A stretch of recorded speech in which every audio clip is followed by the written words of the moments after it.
Hi, I'm Larry Magid, CEO of ConnectSafely. A lot of parents worry about cyberbullying, and so do a lot of young people, although they don't necessarily call it that. So to find out more, we spoke to Dr. Samir Hinjawa, a professor of criminology at Florida Atlantic University and co-director of the Cyberbullying Research Center. Samir, prior to doing this interview, we spoke to some parents. And one parent asked, how do I know if my daughter is being cyberbullied? When I bring it up, she shuts down.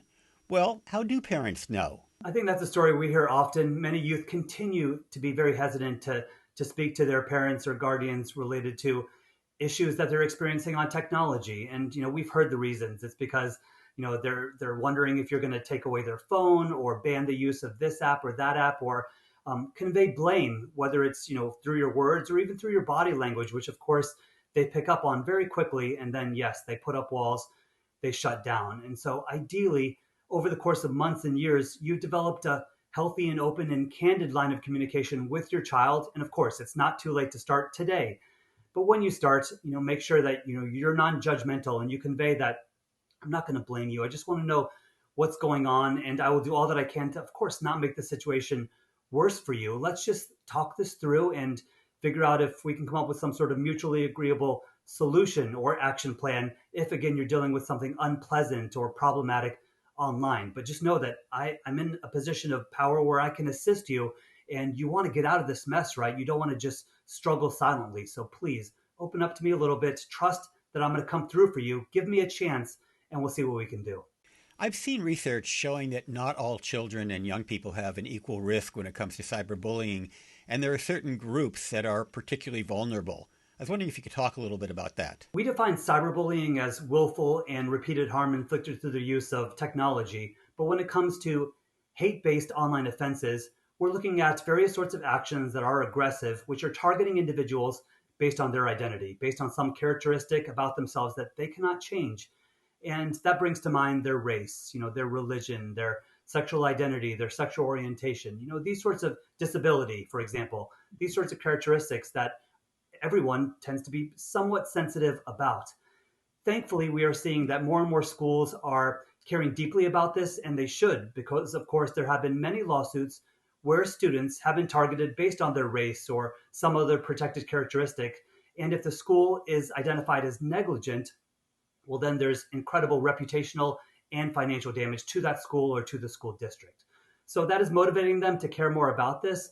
But we absolutely want all parents to have this discussion with their children and say, look, this is a big deal. It's not small. It's not insults or name calling. It could be considered in many jurisdictions a hate crime. It's very serious. And we want you to know that you've done nothing to warrant this.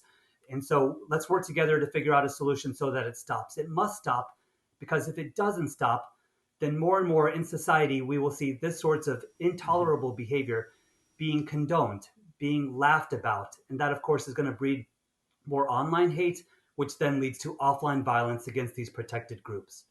Samir, it seems like every generation worries about the generation that follow.